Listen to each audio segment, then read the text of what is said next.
Hello and welcome to the Echo Chamber podcast. My name is Tony Groves, and today I'm one third of, again, in our series of podcasts that's asking the question, is an alternative Ireland possible?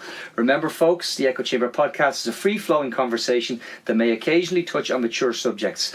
As always, I'm joined by my co-host Martin McMahon. How are you, Martin? How are you, Tony? I'm great, but more importantly, we're delighted to be joined in the Tortoise Shack by CEO and co-founder of Inner City Helping Homeless, Anthony Flynn. Anthony is a tireless activist for protecting the most vulnerable in our society, and along with his dedicated team are on the front line of what is the single biggest issue facing Ireland today as a country. Anthony, thanks very much for joining us on the podcast. No problem, lads. Martin, do you want to... Yeah, I believe you've just come back from meeting Minister Murphy, and It's the way you said that. Well, I in advance of tomorrow, we know tomorrow is a very big day. Some great people playing. We advise everybody to come along. We'll go back into that later on. But, the cynical side of me says trying to head you off at the pass. But how did you get on today?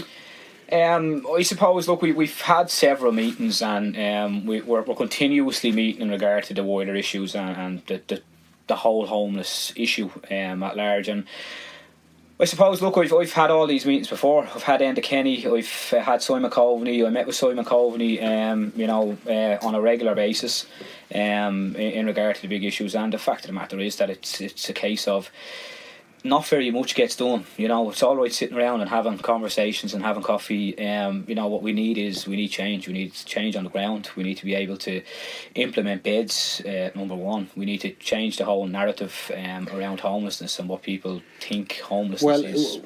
This week I've seen a couple of your tweets up, and last night you were tweeting about a family, and they were told that they couldn't access emergency accommodation until 8 o'clock. And this is all of us know last night it went down to -8 degrees in places. So this is a family that are literally told to walk the streets until there is somewhere for them. That's not unusual. It's not unusual at all. I suppose that the big issue is that people are not aware of this, and we need to make people aware of this.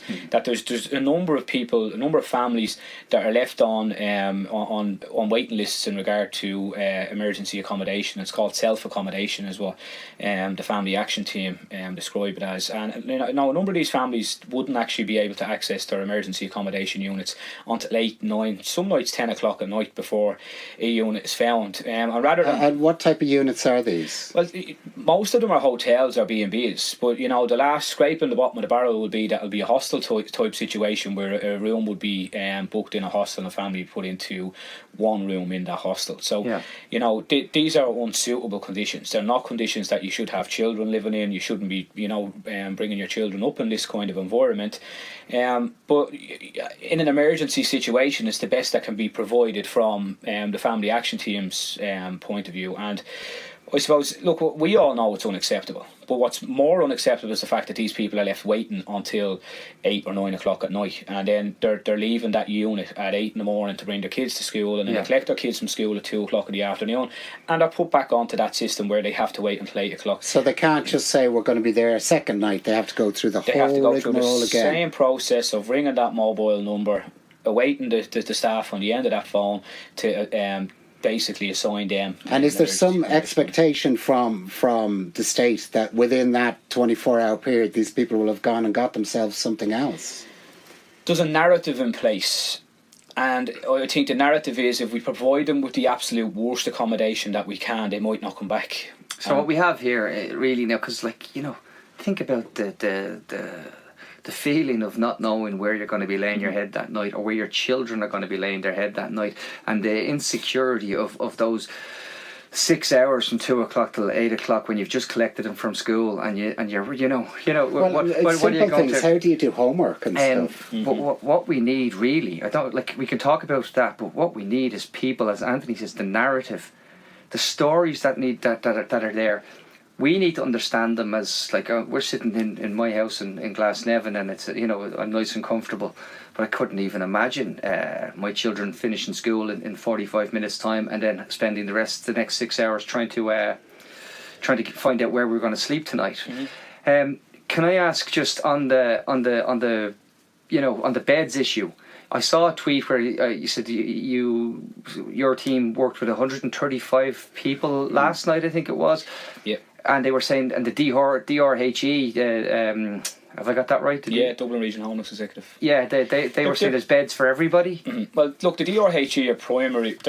They are primary in regard to homeless services. They're the service. They basically are responsible for providing homeless services, and what they do is they sell it out to NGOs. And I'm not here to run any NGO down in any way, but the fact of the matter is that it's homelessness has become an industry, and the charities are the industry at the moment, and it's sold out to those service providers to provide accommodation for people that are sleeping rough around the city. So what we saw was over the last 48 hours is temperatures dropping. There was a supposed emergency contingency plan put in place by the DRHE through the Minister's office to provide everybody that and the words were anybody that wants a bed will be provided with a bed. I've heard that several times. So what we done was we done a project, and we left our outreach support teams to do what they had to do, and Mick Hall, who's involved with us in the My Name Is campaign, actually went out onto the street. And Brian McLaughlin, our communications manager, had rang through to the DRHE and said, okay, look, how many beds have you got in the system? They refused to tell us. So my question this morning to the Minister was, well, we're supposed to be working together. How can if I'm dealing with all these people out there, how can we tell them that there's beds, and then when they ring and there's no beds? So when we ring and we asked, is there beds, we're being told they're not going to give us the information. Because found 10 people within 20 minutes of being out on the streets. And he rang through for beds for those individuals, and he was told, I'll tell them to ring back themselves. The reason why that was so that they could tell those individuals there's no bed available for you. Oh my God. Now, all the hype over the emergency contingency beds put in place, that the service providers that were supposed to be putting those beds in place or had these beds in place, I went out straight through social media and asked them all the question. Tell us where the beds are, how many beds are in place. And they couldn't directly answer my question. What they done was they went a roundabout way in answering the questions, that there was 94 bed implementations in Dublin, but didn't tell me. They never answered the question I asked. Where are they? When were they put in place? Have these been put in place over a number of weeks? Or are these 94 extra beds that were put in place because of the fact that it's freezing cold out there, temperatures have dropped below -5, and we were promised all these beds? But yet on the same night 134 people slept rough. The response to that is, do these people want to sleep rough? Yeah, that seems to be a narrative, and if you don't mind me saying now that the sleeping rough, that phrase is the use of that language is putting people down. It's like the people are rough, not the circumstance that they find themselves in. It's all a narrative, and it's about how it's spun. You can't get a direct answer to a direct question, and everything is put in a manner that it looks good, but it's not good. What they have tried to do, I believe, and from senior government ministers right down to the Dublin Region Homeless Executive, is normalise homelessness. And my question is always: has homelessness become socially acceptable? I don't think homelessness. Well, we spoke to both Rory and to Lorcan in the last two podcasts, exact same questions, and what Lorcan told us is that there is always a level of we'll say men who got themselves into difficulties, drugs or marital circumstances. There has always been, and there is that level everywhere.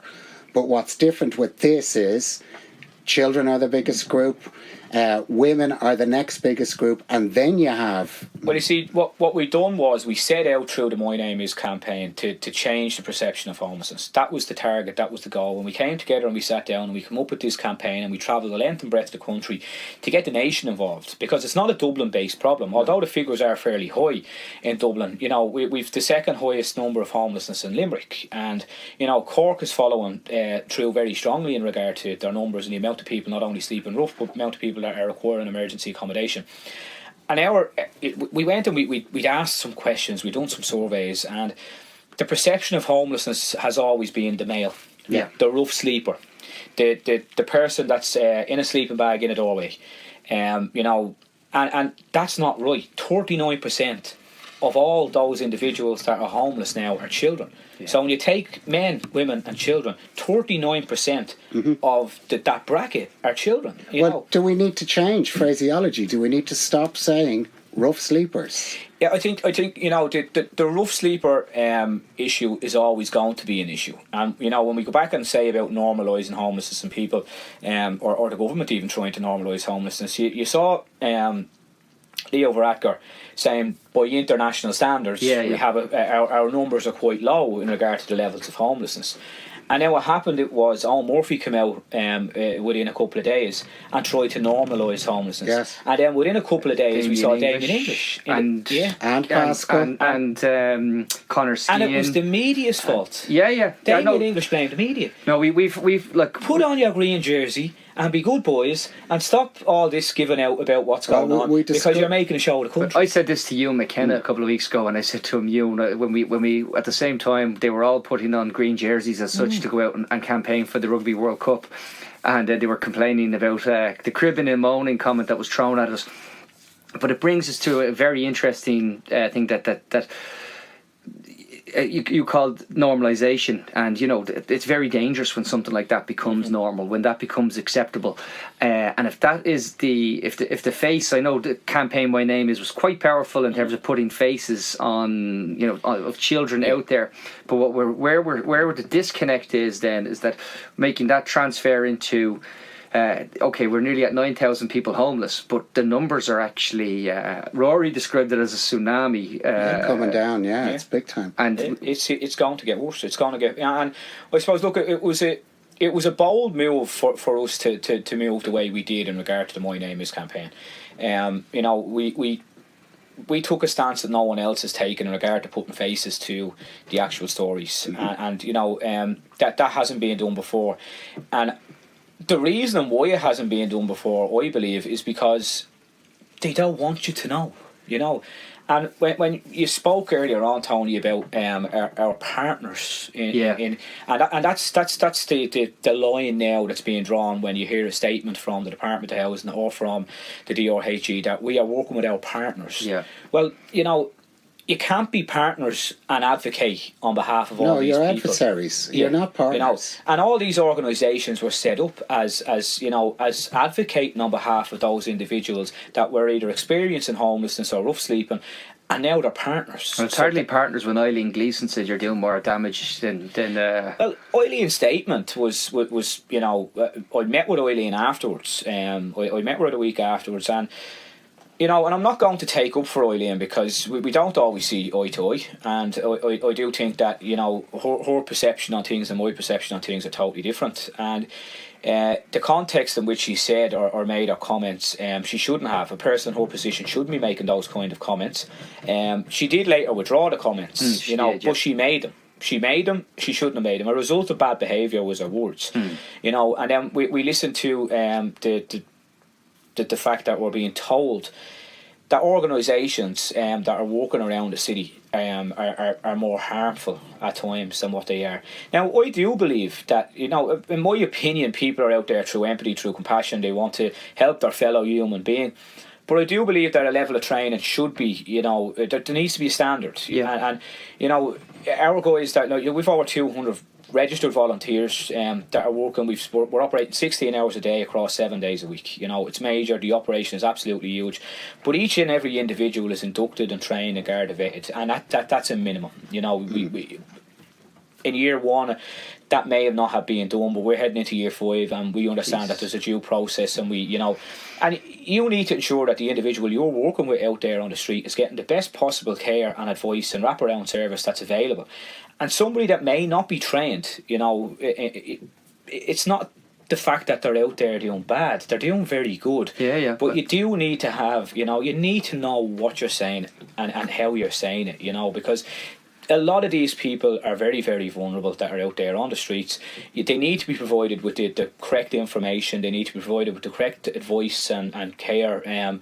So, you know, when you see all of these organisations that are around town at night time providing, you know, soup runs and stuff like that, I do believe that they should be better coordinated. That maybe if they were to join up and rather than having 13 different groups operating from the city centre and 3 groups operating on one night. But do you not think that that's a strategy on the part of the government? Is instead of saying we as a state have a homelessness problem, it's we have a problem, charities can take care of it. Yeah, well, that's an outsourcing issue, man. It is. It's 100%, and I said that earlier on. It's become an industry. It has become an industry, and it's a multi-million euro industry. In Dublin alone, Dublin City Council, never mind the department or the HSE or anyone else, Dublin City Council will spend 142 million euros in Dublin alone on homelessness. That's without the organisations that donations are being received from the general public. It's there's 900 staff. So there are and both Lorcan and Rory were able to put meat on the bones of this.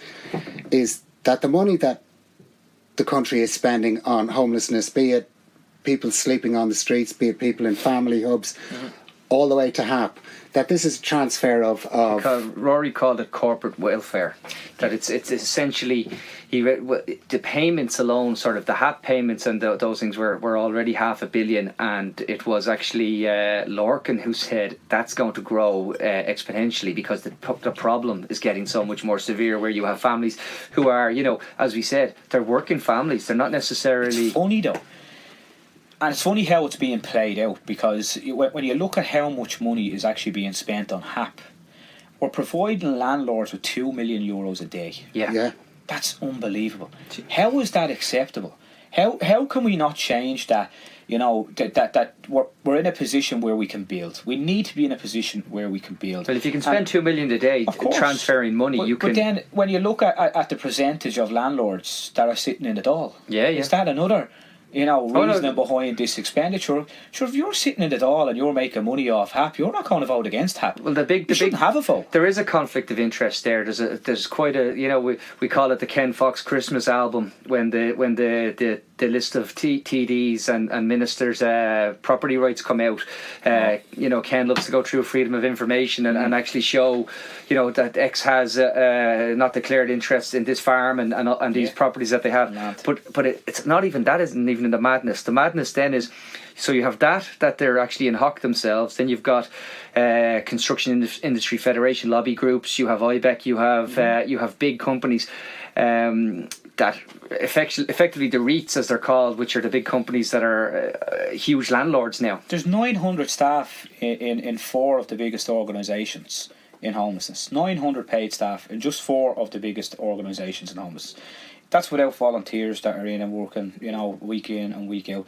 900 staff. There's 8,500 people homeless. That's it's crazy. It's an industry, and it's become an industry, and unless we start nailing it down and we start trying to actually tackle the problem head on and address the fact that we do need to build social housing. Let's get all the staff out of providing all these beds and put them into building houses. Let's concentrate on building housing. We need a dedicated housing agency. People, when I've spoken about this before, people would say, is it going to be another NAMA? Is it going to be another Irish Water having a housing agency? No, we need somebody that's got one person that's going to be responsible, and if you don't do your job, you get sacked. It's as simple as that. Well, I would have thought, there is one person responsible at the present moment in time, and there's no fear any of them lose their bloody jobs. Well, ultimately the minister is responsible. Yeah, of course. And what we need to accept is that the minister is not on the ground, and he doesn't see what we see at night time out there. He has been out with us, and he did see it at a stage when he walked the streets. But it's a case of there's that much going on within homelessness that it's lost the run of itself. It's like Rory said, it's a tsunami. Peter McFerry said it was a tsunami. It's not going to stop. And he came out a couple of weeks ago and stated, the minister himself, that it's going to get worse before it gets better. Yeah, well, I mean, what we're talking about here now is realistically changing the narrative, Anthony. Yeah. Let's tell the truth. We really need to change the narrative on this, and unless we start to do that, the general public won't actually it won't capture the imaginations. And what you've done sort of with your partners, to use their terminology, is something. Tomorrow we have a song and words and a home for all, and we're really going to push this here. We've been pushing it all week. I think it's a great opportunity to get that and show that this is a movement that goes across the spectrum. I suppose what we need to do, as you said, is one, change the narrative, two, change perception on homelessness, and we can only do that by people working together, and bringing together the artists, the performers, that are coming together tomorrow on Molesworth Street. There's some great names coming tomorrow. Yeah, we've Glenn Hansard, we've Francis Black, we've the Pale, we've the Rattling Kind, we've Ryan O'Shaughnessy. There's Emma Kerwin, poet. There's an unbelievable amount of people that have come together, and I suppose, look, this is being put together very, very quickly, and the reaction to it has been phenomenal, and the amount of people that have come on board, and the reason why they're coming on board is because they care. And they want to drive the message home, and that's what we're doing. We're going to stand outside the Dáil. People are going to sing. People are going to read poems. Peter McFerry is out with us speaking. I'm speaking. Rory Hearn's speaking. And it's about getting that message to those that are going to be behind us, that are sitting in the Dáil trying to do the daily business and being overshadowed by music and song and word. Well, they need to be reminded, because those who are sitting in the Dáil now, they're the sons and daughters of the same people that walked past Magdalene homes and pretended they weren't there. And they're doing the same now with the homeless problem. Let's pretend it doesn't exist. So they need to be reminded. There's a serious downplaying of the homeless crisis, and there's a continuous downplaying of it, and I suppose it's a case of, if we sweep it under the rug for long enough, people might forget about it. And it goes back to what we said earlier on, are the public allowing homelessness to become socially acceptable? Tomorrow is about not allowing it to become socially acceptable. It's about saying homelessness is not normal. That's the hashtag. Homelessness is not normal, and it's not. There's nothing normal about arriving up to a B&B at 8 o'clock at night, staying there overnight with your children, being put back out at 8 o'clock in the morning and not being able to go back in there until 8 o'clock. There's nothing normal about sleeping in a doorway. There's nothing normal about staying out in the weather conditions that people have been enduring over the weekend with -5. And everybody that's coming together and getting involved tomorrow has a clear message to send to government, and that's homelessness is not normal. And we've been saying that for a long time, and now it's about upping the ante in regard to the My Name Is campaign. And I think, like as you said earlier on, it's been a phenomenal campaign. It's unbelievable up and down the country. But tomorrow is really about driving a serious message home. Well, I agree with you. The message has to be driven home that homeless is not normal. And just this week, Kathleen, I think it was the lady who died in Cork. Yeah. Okay, just this week, when that news broke, RT said was known to have problems or had problems. And we need to get past, everybody has problems. Whether you're homeless, whether you're not, you have problems. Homelessness is not something anybody deserves, earns. It's not a bad lifestyle choice. Should they have said that? Should they have said that? No, she had no, problems? and it's punching down. Does it matter that she had problems? No, to me, it does matter. It matters. It matters to me as a service provider. But people in Cork, and we have our partners in Cork, believe it or not. And we've Katrina Toomey, Christina Chambers, and that down in Cork that are doing phenomenal work, absolutely phenomenal work down there on the ground. And we're in constant contact. We brought the My Name Is campaign down there. We work well and liaise well in regard to stuff that's happening on the ground. And we spoke to those individuals in Cork, Dawn and the Life Centre down there on the day. And I suppose for Cork, this was something that they hadn't really seen, And again, here's me saying homelessness is not normal, but we've continuously seen it here in Dublin, So is there a normalisation around it in Dublin? Shouldn't really be, but I felt for the guys in Cork that are down there on the ground and that knew this individual. She tried to get into a hostel the night before and was refused. That's the biggest problem, that she knocked on a door and was refused, and then unfortunately she was found dead. Yeah, but then we've seen it over the last, particularly this year, we have seen people on media who for a very long time have enjoyed the privilege of punching down on other people. And now they're being taken out one by one. No, you don't get to punch down on people. Punch at your own weight or punch above your own weight, but don't punch down. And what they were doing and saying that she had problems was punching down. Yeah. And they're saying again, it's okay. And that's it. And it is a case of, well, because the perception.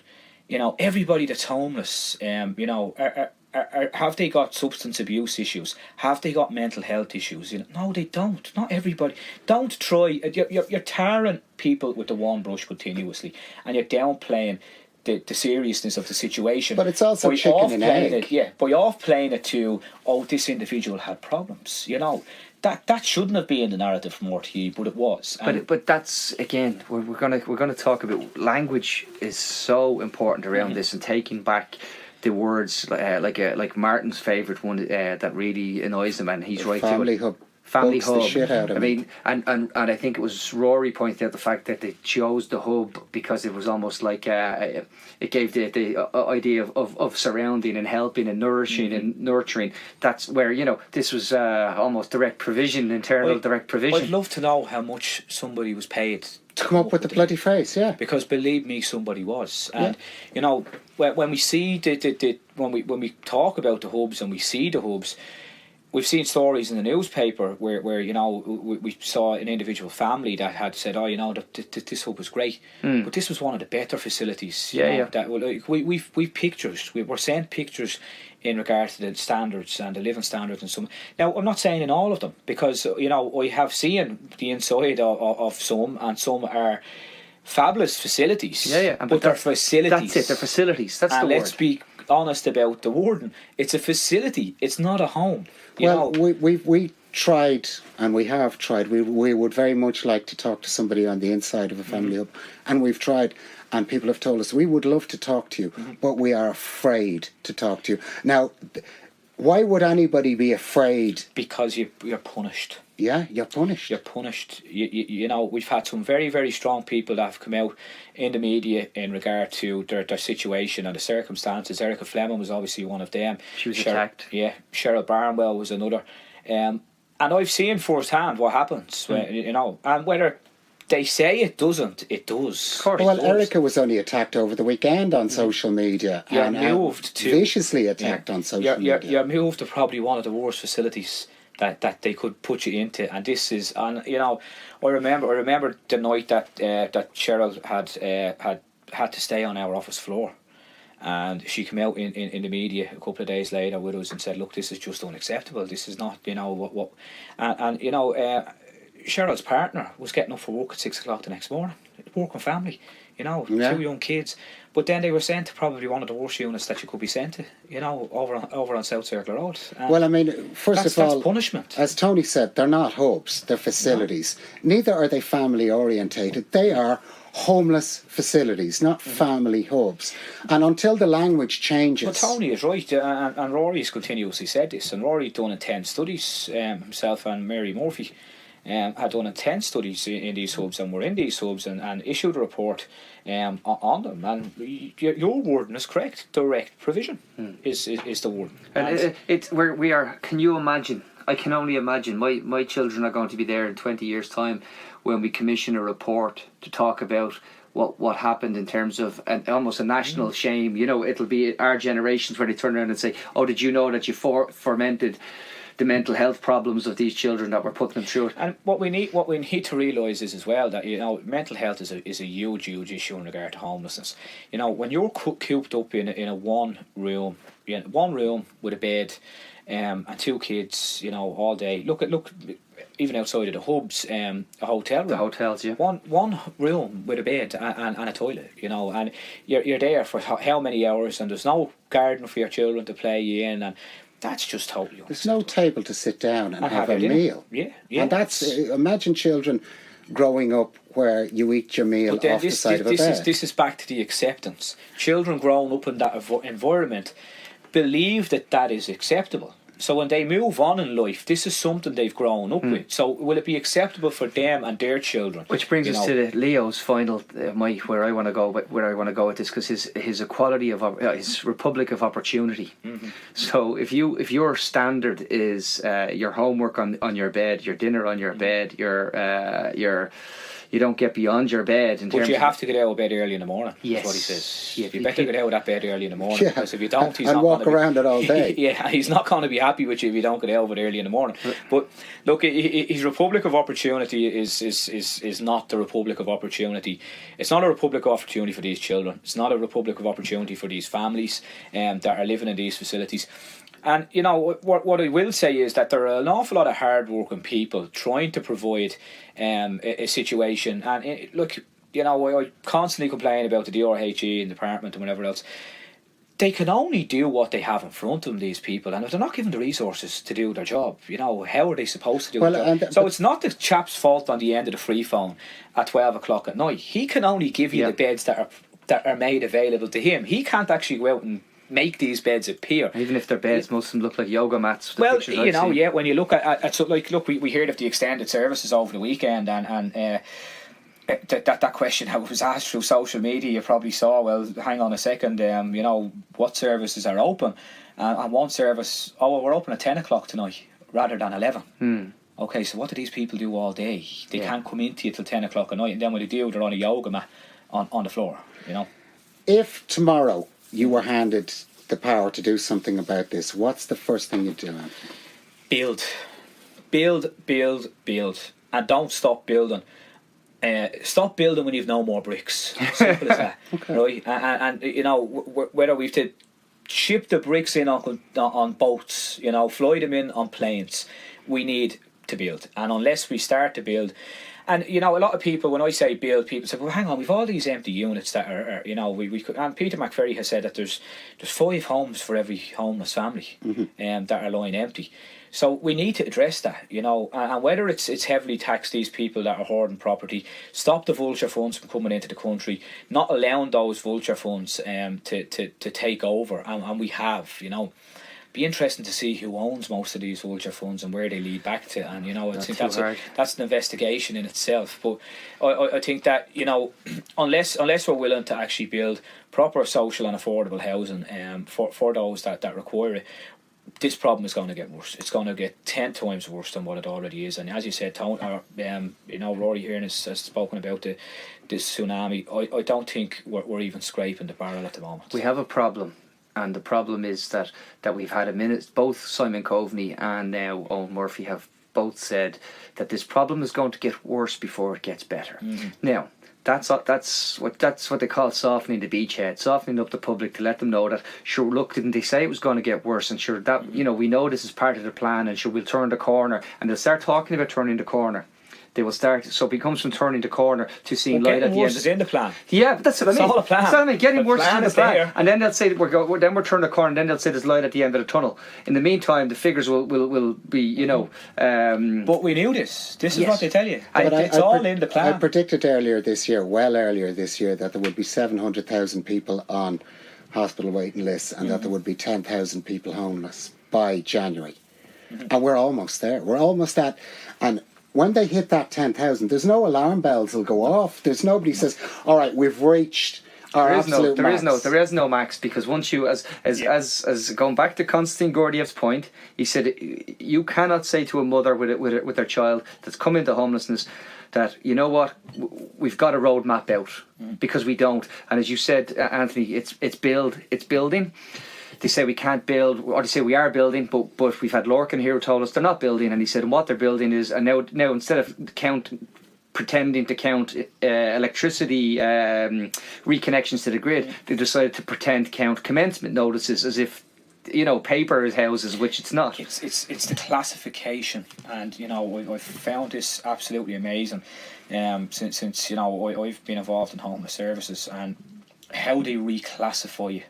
And reclassify, you know, from somebody that's in emergency accommodation to somebody that's temporary accommodated to somebody that's in short term or medium term or long term supported accommodation, and all of these brackets are broken down in order to not make the situation. Well, it's exactly what they've done with what they did with the hospital waiting lists until they were found out, and then they have to. And do I still believe that they found out all the lists? You must be joking. There's other lists somewhere that people are. We've seen. We had we an individual that was classified as a whistleblower in regard to homeless services. I'm not sure what his name is now, but he had said that however bad we think the situation is, it's 10 times worse. Well, Lorcan said that factor of 3, however bad you think it is now, factor 3, and that's kind of where it really is at the present moment in time. We look. I don't want to be. We certainly are not going to end negatively here, because what we have here is people are banging the drum. People are going to understand. Rory spoke about the mobilisation, the water movement, and how people managed to come around for that. Well, if you can get around that because of a water meter, folks, you can get around that for this, because That's this what matters. We need mass mobilisation in order to change the narrative, you know. Yep. And you know, we can sit at home and we can type into our keyboards and we can say how bad the problem is, but we need people on the streets. And tomorrow is an opportunity for people to come out onto the streets. Bring your pots, bring your pans. Let's make as much noise and as it's a family-friendly event. Absolutely. Bring the kids. You know, there'll be lots of entertainment on over there on the street throughout the whole day. You know, from 12 o'clock tomorrow right the way up until 6 o'clock. All that's happening is in order to try and change that narrative. And unless we get the support of the public, you know, we're bringing the artists together, we're bringing the performers out there, you know, all the guys that are over there. I have to say fair play to Claire O'Connor and the guys that are organising, because great. The production around this is all being done for free. You know, the artists are performing, and to get all of this in place in such a short period of time, and we need to turn that into. Well, it shows that people can when they want to. Yeah. Definitely, and I think that what we need is the support. We need the public to turn up there tomorrow in their absolute droves, make as much noise as we can throughout the day. It's the only way we'll get change. It's the only way we'll get change. I will say, because Brian McLaughlin will hang me if I don't. He told me going out of the office. Phil Lewis is on Thursday. So what Claire done was she went and organised the second biggest event on our yearly planner in the 1 week. Right. Okay. You know, so the guys down in the office are doing an amazing job, but they're under serious pressure. But we're on Connolly Lewis platform on Thursday. We do breakfast, lunch and dinner down there for the homeless. We free haircuts for the homeless. Santa Claus is down there for the kids. And we've a target of 40,000 parcels onto the tram this year. It was 25,000 last year is what we had received overall. So obviously we've teamed up with Lewis over the last number of years to do it, and that's on Thursday. So anybody that's around on Thursday as well, if they pop down there. Lads, I know that, you know, from my point of view, I greatly admire the work your team do. I know you've mentioned Claire; she's been great. I've had dealings with her myself. They're fantastic people. I can't tell you how. I know we've been banging this drum, Martin. We've been posting the.